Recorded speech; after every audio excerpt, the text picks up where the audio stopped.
Good morning, friends. We'll start our ethics class, ethics lecture number 17 today. So, we have seen the problems which are there in the civil services. First of all, we saw the status of the civil services, then the problems which are inherent in the civil service, and the problem which are now in the environment. One is because of the nature of the civil services, there are certain problems. So, now we'll see that what are the ways and means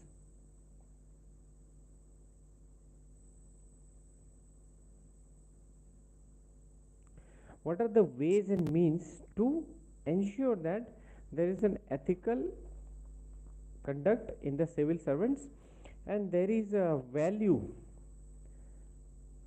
oriented civil services.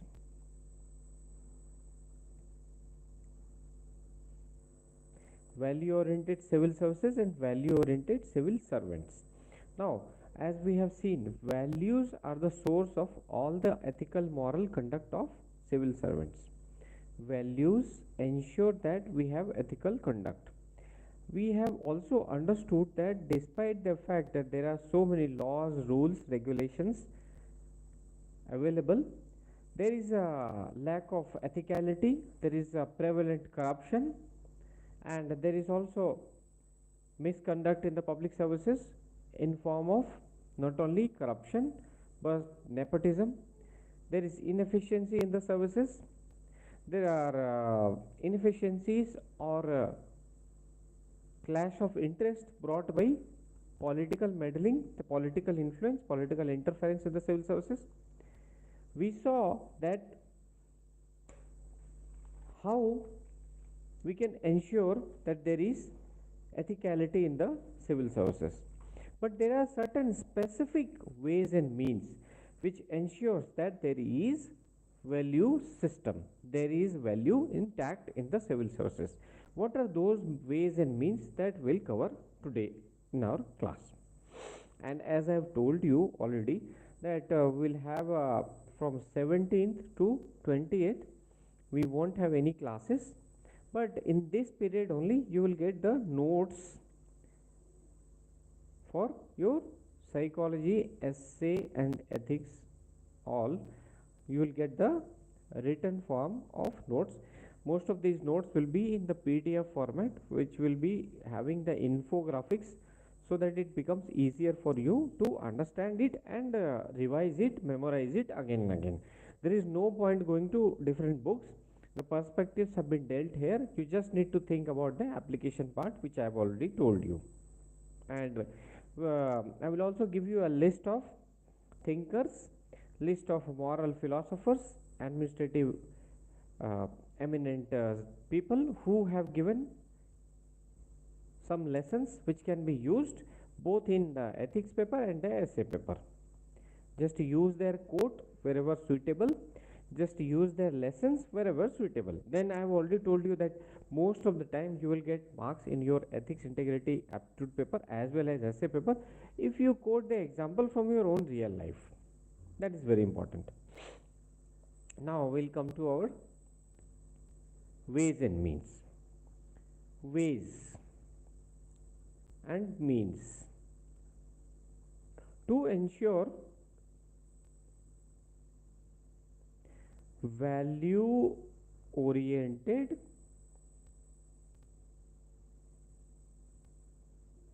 civil services.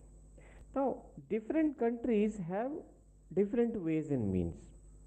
Ways and means in the developed countries are highly defined. Ways and means in a developing country like India cannot be that defined.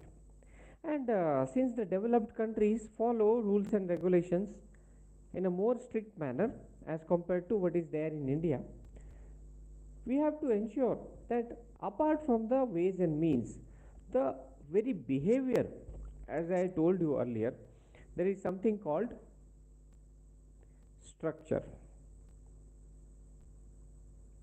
then there is process, then there is behavior.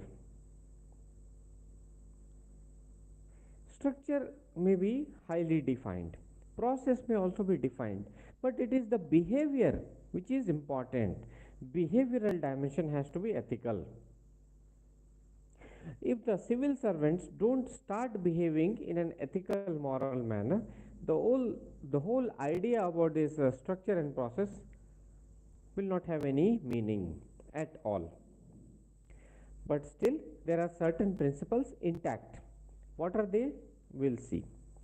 First and foremost, we'll talk about when we talk about the ways and means to enforce the values and ethics, to ensure that there is value oriented administration, there is value oriented governance. In that, we'll see first topic, first point, the laws. Laws, rules, and regulations.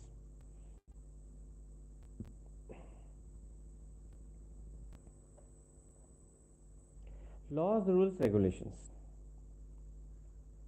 When we talk about laws, rules, and regulations, these are nothing but different nomenclatures.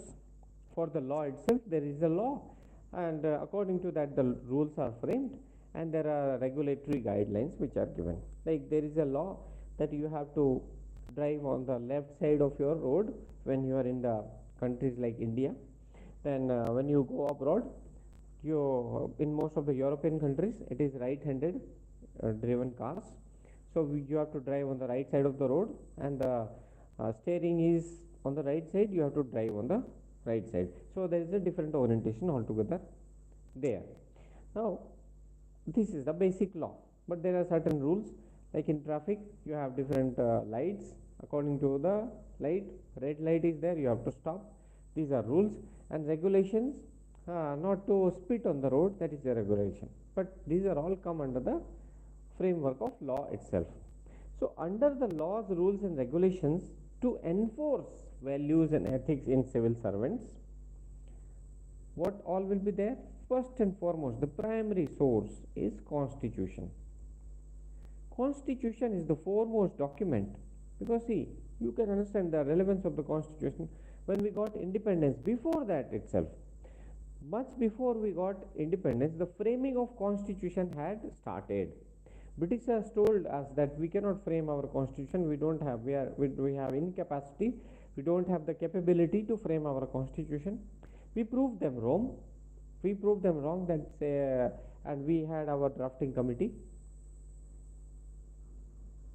Our primary set of guidelines of the Constitution was framed much before the original documentation was done.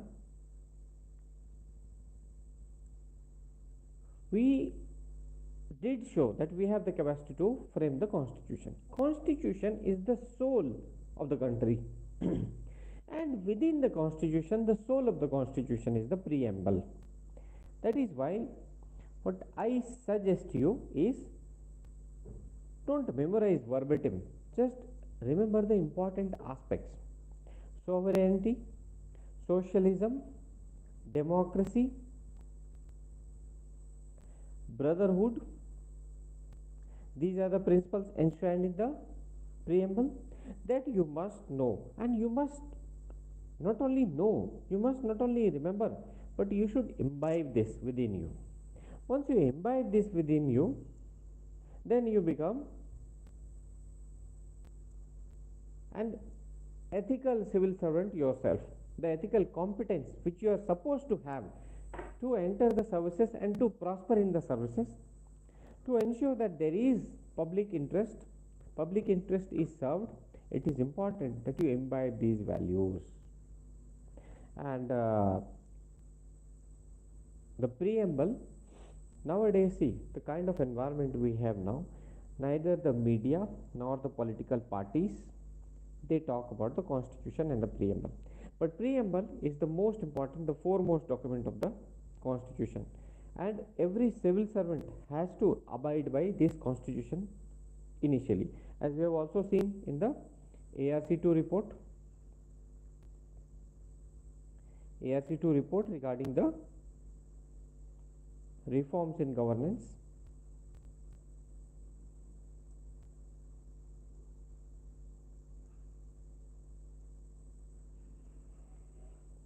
The reforms in governance, ethics in governance, Then we also had our report given by the Standing Committee of the Parliament regarding how to enforce reforms in the civil services to ensure that values are there in the civil servants.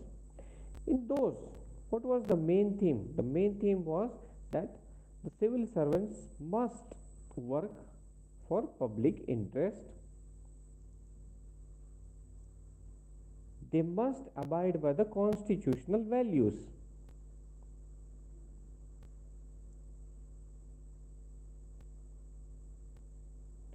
What does it mean and why is it so relevant?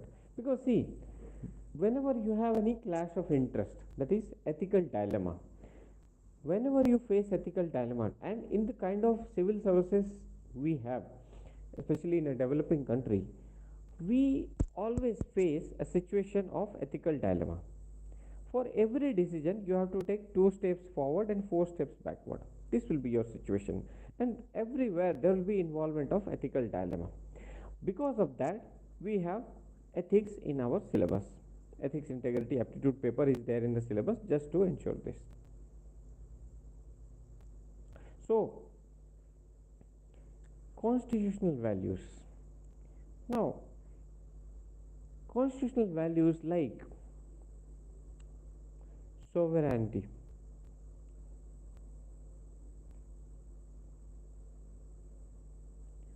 socialism, democracy, republic.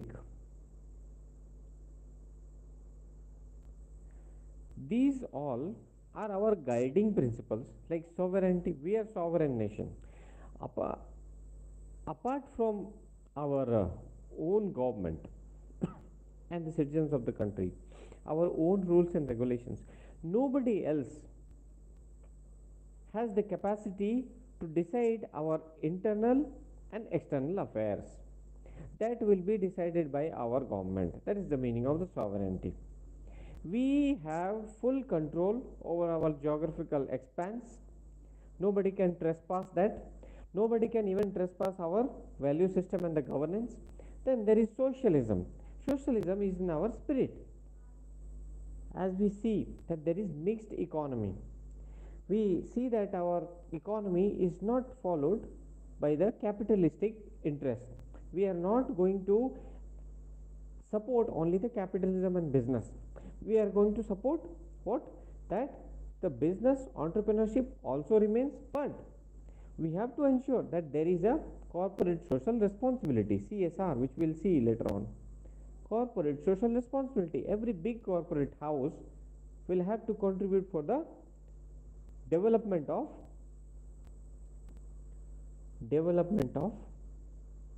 the nation. There has to be corporate taxes.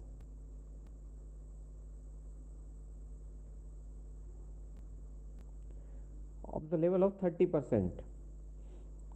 As you must have read in the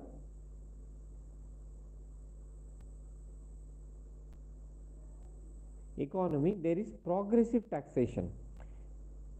For the luxury goods, the tax will be higher, because those who can afford it should give the revenue to the government, and government can use it for the purpose of welfare. Welfare of whom? As we have seen, empathy, tolerance, compassion towards vulnerable sections, weaker sections, last mile connectivity to the last and the least. This we have to ensure. So socialism is in our spirit. Although we are not like the Latin American countries which used to be socialistic earlier, even now, even their spirit, their constitution, their governance has changed. There used to be a time when everything was run by socialism across the world. Socialism was dominating everywhere. But now capitalism is dominating, and apart from the capitalistic spirit, what is dominating more is your capitalism and socialism, both mixed economy, which we have. So this is the spirit.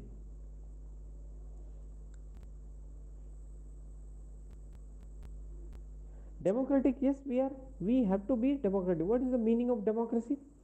For the people, of the people, by the people, that is the standard definition given by Lincoln. So, but what should be democracy in the spirit? Democracy in the spirit is when there was a government of Mr. Atal Bihari Vajpayee, who was Prime Minister of the National Democratic Alliance, NDA.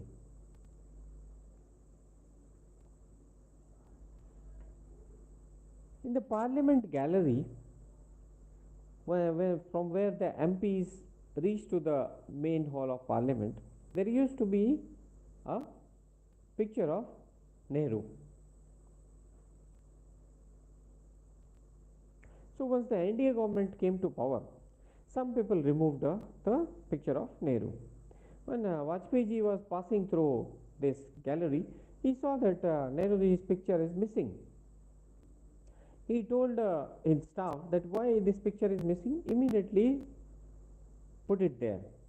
This person is belonging to an opposition party, and they hated Congress like anything, because Congress had so much of dominance and influence throughout the country that every other party was hating them.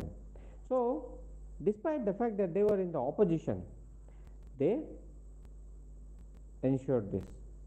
When Mr. Atal Bihari Vajpayee fell sick, Indira Gandhi's government was there, who was INC president, Indian National Congress president, and she was prime minister of the country as well. She, on her own expenditure, from the expenditure of the government, sent Mr. Vajpayee to get his knee treated. All the expenditure borne by her. This is the spirit of democracy. This is how democracy should be. Nowadays, what is happening? So much of polarization, as you might also have seen in the studio, in the news media studio itself, news studio. People are almost fighting, pulling up their collars, beating people, abusing them like anything. This is not the spirit of democracy. The democracy is being able to see others' viewpoint, refuting the viewpoint of others objectively, appreciating the mistakes you have in yourself. Like, see, I'll just give you an example how undemocratic everything is around us. For example, the coaching institutions who are training aspirants to become civil servants, they are using a certain technique, certain material. They are incrementally improving it by 5%, 10%. Whatever material they have, they are supplying to their aspirants, students. They are not improving the material by 5 to 10%, not more than that. They are not changing that design, despite the fact that there is a need to change each and everything. Every year there has to, because the examination has become dynamic. Now, if somebody comes up and suggests this to you, suppose you are running the organization and somebody comes up and suggests to you, will you accept it? If you are democratic, you will accept it. If you are rigid, autocratic in your approach, you will definitely not do so. Everywhere, even in the bureaucracy, if you have got the right bosses, suppose you become ASP as a probationary IPS officer, or your ADM, SDM, under the DM, under the SP. You suggest some measures to Mr. DM and to the Mr. SP. He or she, if is having a democratic spirit, will accept your views and try to improve the governance. And most people, as most of the people who enter bureaucracy, by nature of the job, they become very hierarchic in nature. Lots of arrogance around. This is the very nature. So much of power and authority is infused in you that you start feeling you are God. The teachers who teach these aspirants, even some of them teaching for long, they have started feeling like God. Now this is the bad approach. There are teachers who are teaching for 30 years and they are very humble because they are infusing new ideas daily. Likewise, there are people in the governance like Amitabh Kant, the CEO.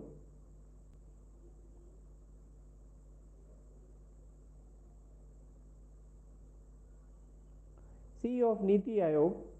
You see, his approach is very humble. He is Despite the fact that he is very smart, he is able to appreciate others' viewpoint. The thing is that if you are on this curve, learning curve, you will be able to appreciate the viewpoint of others. Most people suggest it, but they don't follow it. They don't follow the spirit at all. So,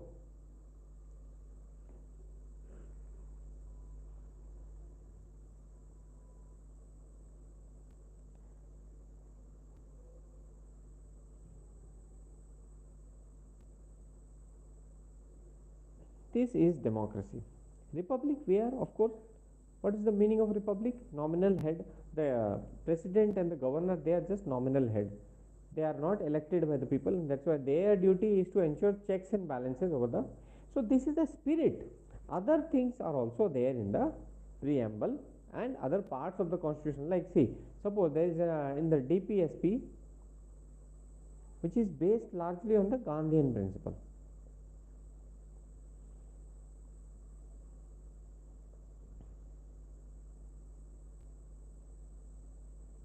Village culture is to be promoted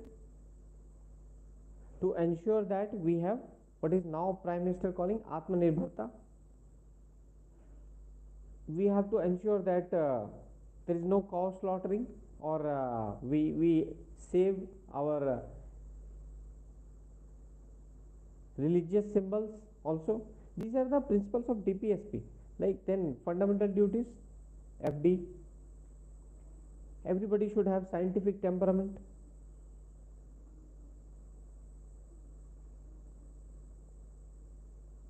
Scientific temper. Every parent has a duty to inculcate scientific temperament in their children. Now, this is not legal. You cannot go to the court and say that my father did not teach me that superstition is a bad thing. But still, it is his duty, it is her duty, your mother's duty. Likewise, a teacher's duty to remain scientific, not to follow superstitions. This is our duty. These things are enshrined in the constitution, but if we inculcate it in our daily habits, and who is the responsible person here? As we see, ours is a country where illiteracy is really high, abject poverty, unemployment. Poverty is there, if not abject, poverty is still there, unemployment is still there, illiteracy is prevalent. So much a wider section of the society is gullible, a wider section of society is still not attached to the mainstream development. So, to ensure that these things are followed by others, who is responsible? The person who is at the top, that is the person who is in the leadership quality, leadership capacity. Who is the person at the leadership capacity? The civil servants. Civil servants don't only have a duty to follow the government dictates, sit in the government cars, enjoy the bungalow and security, but they have a duty to ensure that they are seen as a leader. What is the trend nowadays? You see the trend nowadays. Deepak Rawat of Uttarakhand government, what does he do? Camera savvy. Wherever he will go, he will carry his camera and crew, and he will always try to suggest to people that I am the only one doing. You see the approach of Tina Dabi. What is she trying to suggest? That she is the only one. During COVID, her videos were available on the YouTube. She was trying to show that she is the only one working for the Rajasthan government, everybody else is a dumb and fool. Now she is trying to portray herself as somebody who is a savior of the Hindu religion, because she did her Ghar Wapsi, earlier married to Athar Amir, now married to a Hindu person. What actually is happening? They have lost their anonymity and neutrality, which are the hallmark of governance. Anonymity, neutrality.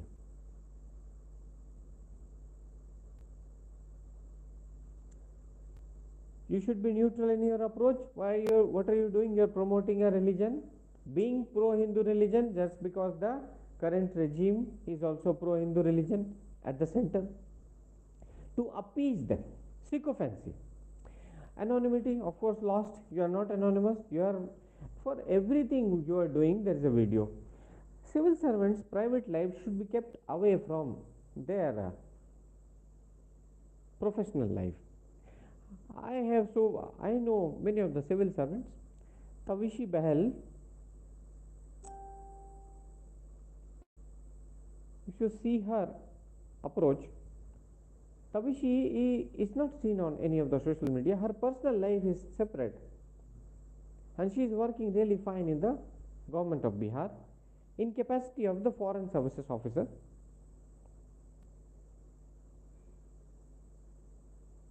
Likewise, I have so many examples. What people have forgotten, what people like Tina Dabi and all have forgotten, or like now recently only selected people. I see that recently selected 116 rank, their videos, their Instagram, people are fan on their Instagram. Now it's up to you. How do you want to portray yourself? You want to portray yourself as a erudite civil servant or as an upcoming model? It's up to you. You can definitely enjoy your personal life, but now understand this is a matter of responsibility. People will learn a lot from you. Why people were criticizing the recently given statements by actress Deepika Padukone? Why? Because see, the young generation will learn from you. It's not that it's your life, your choice, of course, but young generation who gets influenced by you, they will learn from you. And what kind of value system you are proposing there? That's a big matter of concern. That is why the aspirants also, earlier when we were preparing, we had a teacher of essay, Mr. Ramaswamy, who used to scold the aspirants also, that why are you behaving like this? Although you are an aspirant, people look up to you as a budding civil servant, so they will also learn from your behavior. You should be a role model, and this is very important, that you, once you start behaving like a role model and you inculcate that value inside you, there are civil servants who are working really fine, but you see that they are not on social media. I know many of them who are working really efficiently, but they are not on social media. Why? Because they have understood the value, the spirit of the civil services. Now, we were talking about the constitution, constitutional values which are to be inculcated. Apart from the constitution, there are some other things, as I was talking about now. Civil service conduct rules.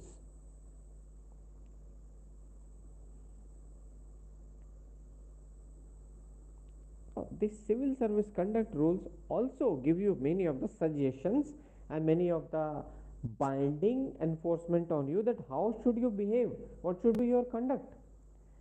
You cannot write about the government laws and policies, cannot criticize the government on social media, in the press brief. You cannot bring your personal life, superimpose your personal life and professional life. What is happening here, especially nowadays, is most of the civil servants have forgotten the conduct rules. And why it has happened? Lust for power. Simple. They have understood that though we have achieved a rank, we are the steel frame of the government, but who rules us is politician.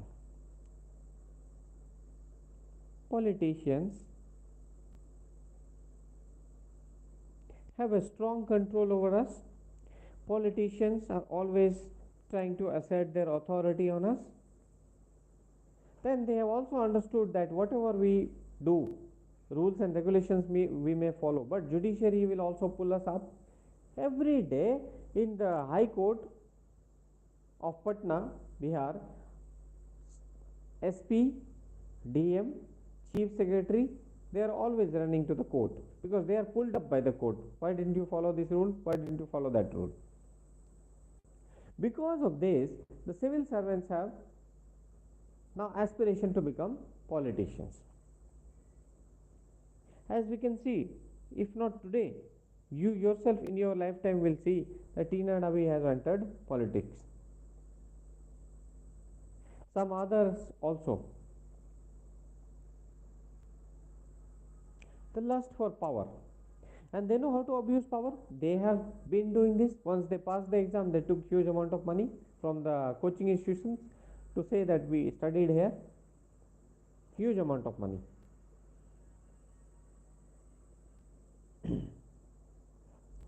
Civil service conduct rules are to be followed seriously, sincerely, in letter and spirit. It is not only the letter which matters, because you always find some loopholes. You will always be capable of finding the loopholes in the rules and regulations. But if you follow it in the spirit, it won't be difficult for you. Then comes your POCA, which is Prevention of Corruption Act.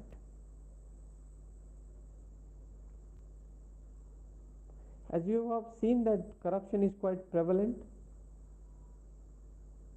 Corruption is so prevalent that the people who are not corrupt, sometimes they are punished. Like Ashok Khemka, who in his service of 26 years was transferred for 56 times. Every 6 months he was getting a transfer posting. Every 6 months he was transferred. Why? Because he did not follow the rules and regulations of corruption. That is, he was not corrupt, he is not corrupt. But still there is an act, Prevention of Corruption Act, which prohibits you from using the authority of the government either in your favor or favoring somebody else in lieu of some other favor. This is how it operates. Then of course there are other laws like RTI, Right to Information Act. These are the means through which the ethical values are infused in the civil servants, because you are supposed to proactively declare most of the policies of your department, and when somebody asks about a particular policy, political program, you have to divulge all the information available. RTI Act keeps the checks and balances.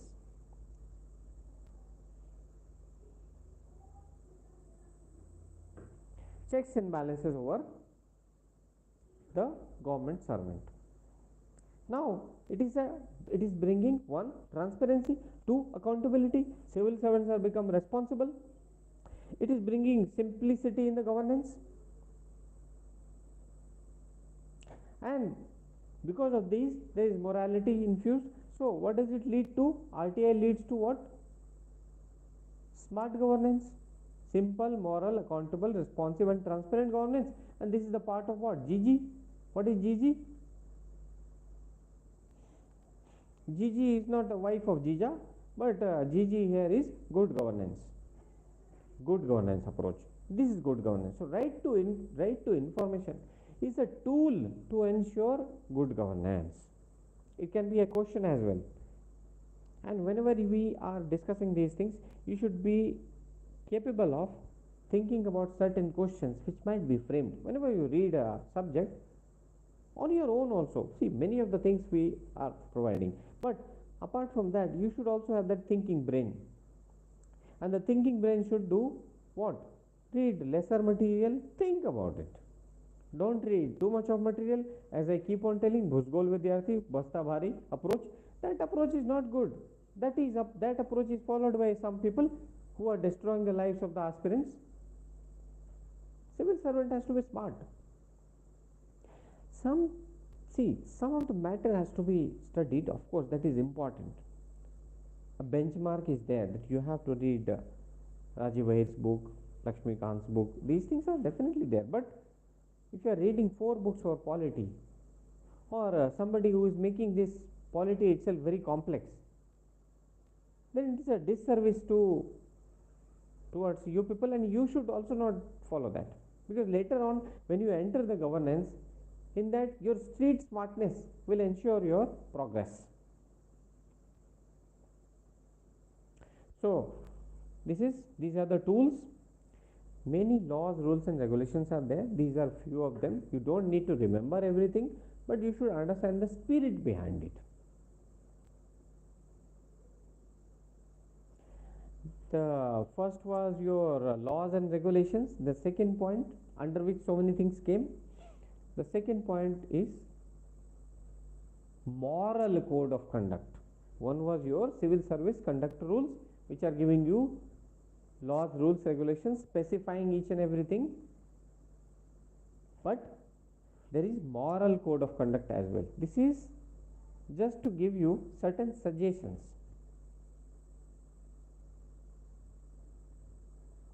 And as we have seen in the second class or second lecture of ourselves, that the ARC2 and the committee, ethics committee for reforms in governance, they also suggested that there has to be codification of laws. That unless it is codified, what is the meaning of codification? It's a specific law where it is written that if you don't follow this law, you will be suspended. If you don't follow this law, you will be dismissed from the service. If you don't follow this law, these are the provisions of the jail. Moral code. The moral code is like a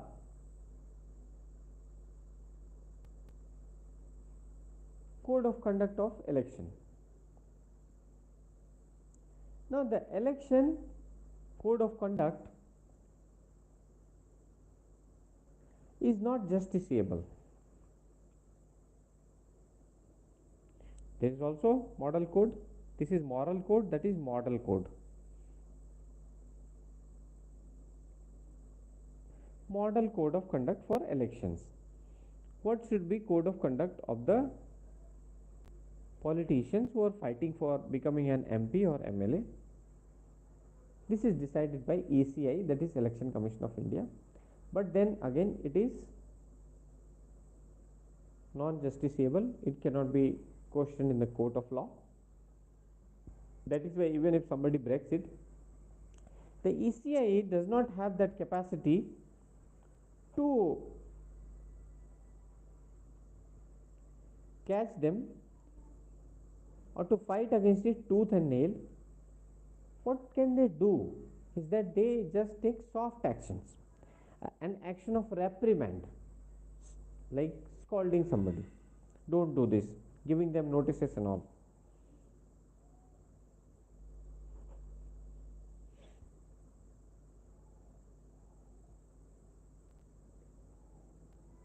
This they do. Now here comes the catch. When TN Session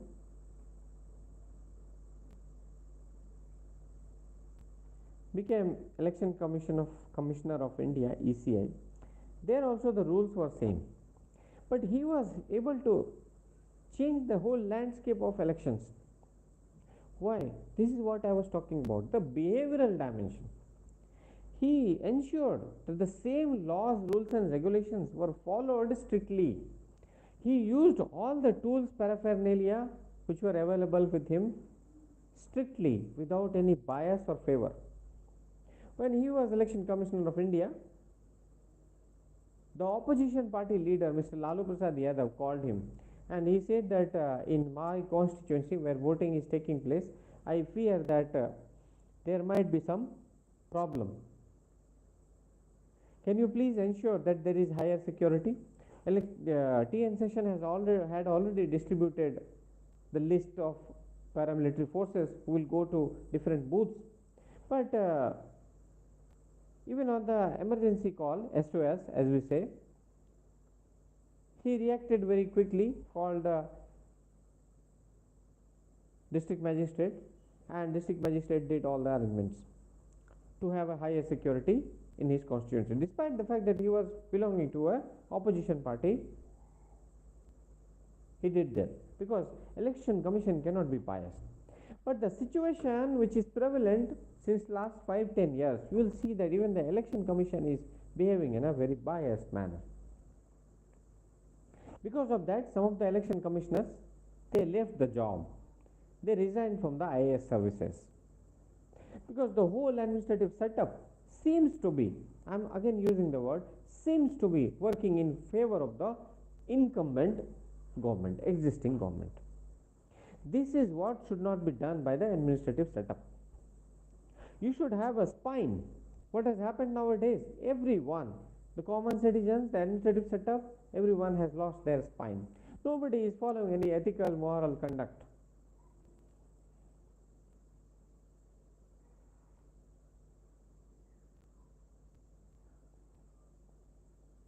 So, the moral code of conduct which I was talking about, second point, moral code. There are certain moral codes. What is the moral code? As I talked about, the anonymity, neutrality, it cannot be written in form of laws. This is to be done. Your morality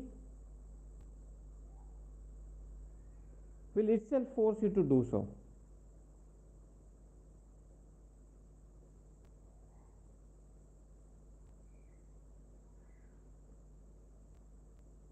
Neutrality, anonymity.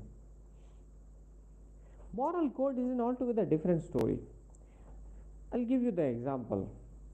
Recently, a new coaching institution has come up for civil service preparation. It is being headed by a lady who was there in the civil services, but she was not an IAS. She was into Armed Forces Headquarters, Tanu Jain.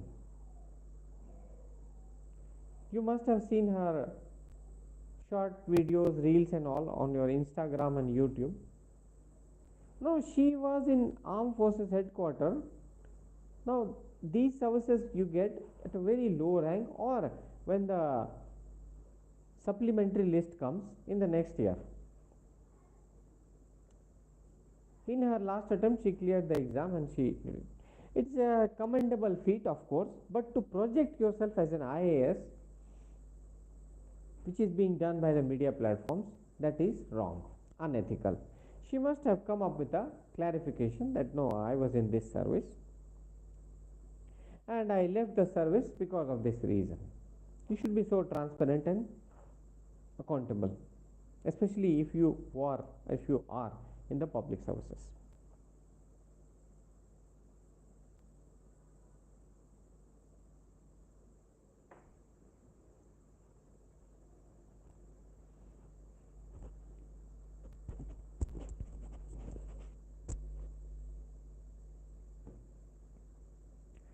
These are moral code of conduct which everyone should follow, but especially if you are a public officer, you have to follow these morals. See, recently I was watching a movie on your ZEE5 platform where Manoj Vajpayee has become a lawyer for a minor girl who is harassed by one of the priests.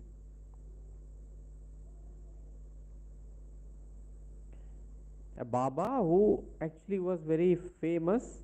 People used to go to him to solve the problems of their lives because see, the life in India is very difficult. Life itself is very difficult if you are not able to understand the spontaneity of life. Then in countries like India, it becomes very difficult. So, parents of this minor girl, they took her to this priest, and the priest, in place of suggesting her the ways to come out of her trauma, he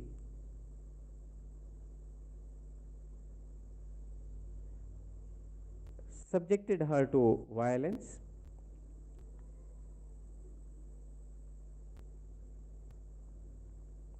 When they reported it to the police, police were not acting, but then when they hired a lawyer and they went to the police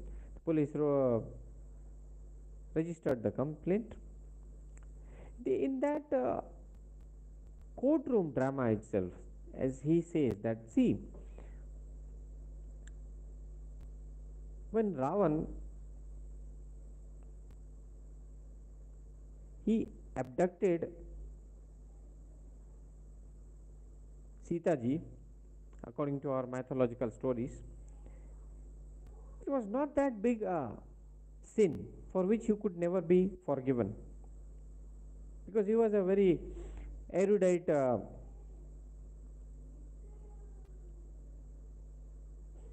bhakt of Lord Shiva. Lord Shiva said that I'm not forgiving you because you, when you are abducting Sita ji, you were in the outlook of a priest. She trusted you. She tried to give some food. Likewise, if you are here and doing an unethical work, that is beyond redemption, beyond any law, you won't be forgiven. Likewise, those whom you have extreme trust and they fail you, that is unforgivable. That is unforgivable. So, those who are in this noble cause, noble job, likewise, those who are in the civil services, especially if you see the contours of India, you have to have the empathy, tolerance, compassion towards the weaker sections, because India is suffering from so many problems and you are supposed to be a savior.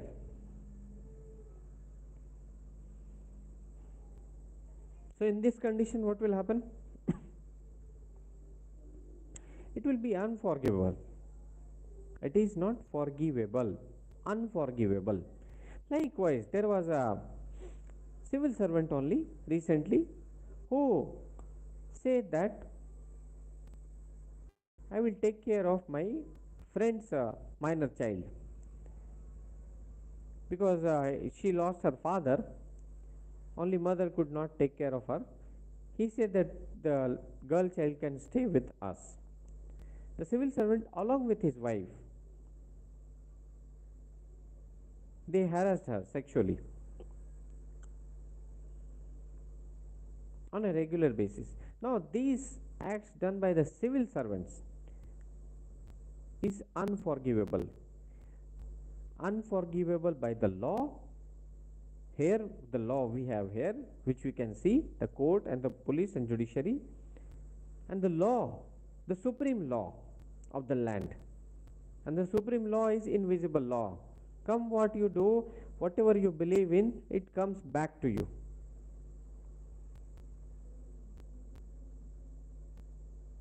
That is unforgivable.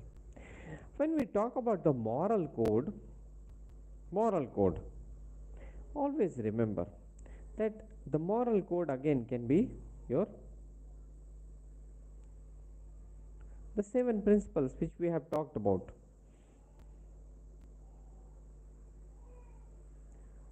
And what is that? AISHLOO, British Nolan Committee: accountability, integrity, selflessness, honesty, loyalty, objectivity, openness. These are your moral compass. And what will enforce all these things? Your own inner conscience. We know that we are doing it wrong, but we do it because we think that nobody is watching. The inner conscience is something which you follow when nobody is watching you. And actually, the ethical conduct is one which you do, which you follow when actually nobody is watching. The third eye is watching you. And the third eye will give you the justice, and it will be served really cold. You won't know when it will be served. So, these principles should follow us. It's not that you should not be street smart. It should not be like a straight tree. Straight tree is cut first. But have this empathy within you so that you can still do justice despite the so much of prevalence of corruption. Still justice is ensured, especially in the public interest, especially in favor of the last and the least, especially for the weaker sections and vulnerable sections. So if you have to show bias, positive bias, affirmative action should be shown in favor of those who cannot afford justice. This is as simple as that. Now, The two things we have seen, one is the laws, rules and regulations, second is your moral code of conduct, then third comes your education and training, which is actually happening even now. Education and training. There are people who are unaware of the facts, unaware of the rules, laws and regulations, moral values they have not studied. But if you tell them, sensitize them actually, what we have seen different ways and means of inculcating values. One is direct method, another one indirect method. In that we have seen the systematic method is the best method, where in the society, in the system, everywhere the laws are not only practiced but it is ingrained, internalized in the behavior itself. Education and training, which starts especially for the civil services. You have already got a training for value through your family, peer group, teachers and all, and colleagues wherever you are working. Then as soon as you start preparation of civil services, when you are preparing for civil service, that's also a training of your moral values. Because as I told you that civil servant should not only be a good manager, should not only follow the legal and rational aspects of the services, but the moral aspects, the ethical aspects, the conscientiousness aspects, that should be followed by the civil servants. And that you are studying only ethics integrity paper, the training is happening. As soon as you enter the services, there also sensitivity training and sensitization training will take place. Induction, during the induction of the civil service, you will be sensitized towards the needs of the nations, sensitized towards the needs of the weaker sections. Induction training initially when you enter the services. Then in the mid career also you will be again sensitized about the values which you should have upheld. Then in the later phases, there also it is recalled, so that in the fag end of your service also you don't lose focus of civil service values. These things are done as your education and training purpose. As soon as you enter LBS, in the foundation training itself, you will be doing the Bharat Brahman, the India tour. You will be taken to certain places where you will be made to see that the poorest of the poor districts in places like Odisha, Jharkhand, Bihar, UP, MP, many of them are there. The poorest of the districts, what is the condition of the people and why your role as a civil servant becomes very important. That sensitization is done so that you understand your role and you imbibe the values. Then once you are in the service, you have done the service of 10-12 years, mid career, they will call you again to do the sensitization.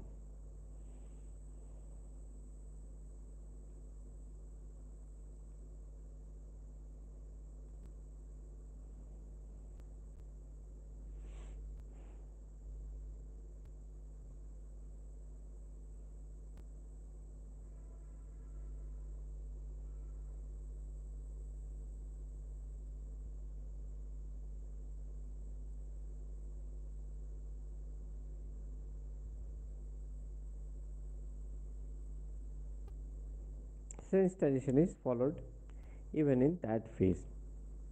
Whatever efficiency, excellence, professionalism, just because you were in the service. As you will see, the seniors in the civil service, if you talk to them, you will say that we have grown old, that no more passion is left. These kind of things they will say. but they needs to be reminded during the services it is done that see, you should keep on honing your skills. Some of the civil servants, this, after their duty, they teach students, students from the poor background and those who are aspiring for civil services, even they do. Although they don't have much time, so it becomes very difficult from there, from the, on their part, but still they try to do their best. It keeps them in the phase where they keep on learning new things. Their value system has not eroded. Then comes your ways and means of inculcating values and ethics, enforcing values and ethics. Role models, your fourth point, role models and mentors. See, we are talking here about civil services. So, your role models who were there earlier in your life, they will remain, like parents are there, teachers are there, or anybody else you consider as your role model. You may consider any successful civil servant as your role model. And that is why it is very important. I was talking about the Tina Dabi approach and Shruti Jayant Deshmukh, they all always projecting their achievements on the media, showing as if they are very clean and transparent. But if you just have some reference of them, you will realize they are highly corrupt people. So they become the role model of the younger generation, and younger generation learns wrong lessons from them. So your role models and the mentors, like you as a young civil servant join a district, your senior there becomes your mentor. The chief secretary of the state, the DGP of the state become your mentor. How do they behave will influence your behavior. So you must have the right kind of role models and mentors. It is your duty as a civil servant to choose the right role models and mentors. And it is also the duty of yours when you become a senior civil servant to provide value system, inculcate right values in the budding civil servants.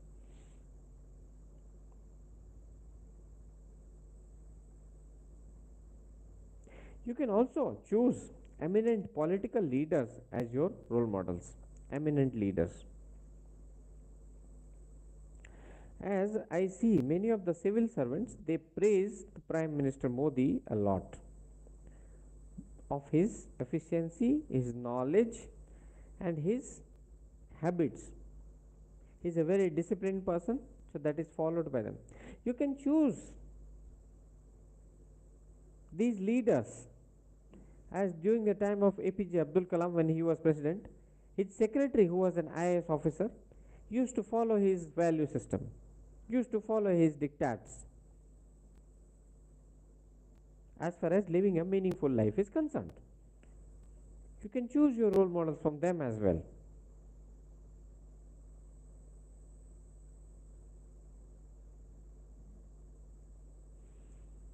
Chief Secretary, I have already talked about Chief Secretary, the leader of the bureaucracy in the state.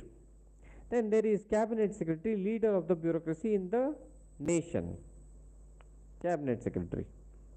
Cabinet Secretary is the leader of all the civil servants across the country. His behavior again will be imbibed by the younger generations.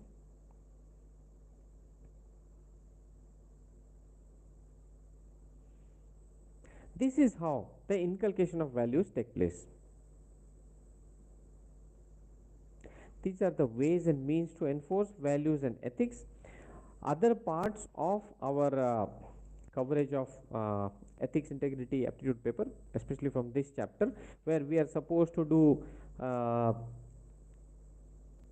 ethical dilemma, we are supposed to do our accountability and ethical governance, then corporate governance, international institutions, all these things we have to see. We will see from 21st onwards. 17th, 18th, 19th, 20th, 4 days of holiday will be there. So we'll meet 21st onwards. In this time, what you have to do, revise this. You will also get the notes of various sections as I have suggested. You may also get a short test and all your copies. You should not worry about the copy first thing. Even if it is delayed, don't worry about that. You will get it and evaluation will be perfect, so that it gives you the right direction. So you may also get a test. Write the test. Don't worry much about the content right now. Whatever comes to your mind, start writing. At least you will break that inertia of writing. Later on, when we build our content, definitely you can write. Even now there is enough content. For political essays, some of you are suggesting that it's not becoming very easy to write. I'll try to give a write up from where you can get some ideas. Although these ideas should come from the politics, the polity and governance, social issues of your GS mains paper 2, but still I'll also try to provide. Thank you very much. I will meet you from 21st onwards.